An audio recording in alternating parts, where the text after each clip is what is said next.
আসসালামু আলাইকুম ওরহমতুল্লাহ।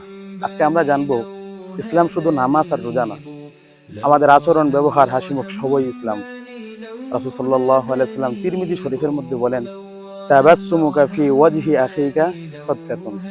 তোমার ভাইয়ের সঙ্গে হাসিমুখে কথা বলা সদকা। অনেকে ভাবেন শুধু টাকা দিলেই সদকা হয়, কিন্তু ইসলাম বলে আপনি যদি কাউকে সুন্দরভাবে কথা বলেন, মুচকি হেসে অভ্যর্থনা করেন, তাহলে সেটাও সদকার মতো সওয়াব। কেউ যদি রাস্তায় পড়ে যায়, আপনি তাকে তুলে দেন, ইবাদত। দোকানে গিয়ে যদি আপনি দোকানদারকে জাযাকাল্লাহ বলেন, সেটাও ইসলামের সৌন্দর্য। আমরা অনেক সময় এমন মুখ করে থাকি যেন সবাই আমাদের শত্রু, অথচ আপনার একটা হাসি, একটি সালাম, একটি ভালো কথা কাউকে সারাদিনের কষ্ট ভুলে দিতে পারে। আসুন আমাদের এই ব্যবহারকে সুন্দর করি। ইসলাম শুধু মসজিদের ভিতরে না, আমাদের আচার, ব্যবহার, হাসিমুখ সবই, এটা হলো ইসলামের আসল সুন্দর চেহারা। আল্লাহ তাআলা আমাদের সকলকে সুন্দর ব্যবহার ও উদার হৃদয়ের মালিক বানান। আমিন।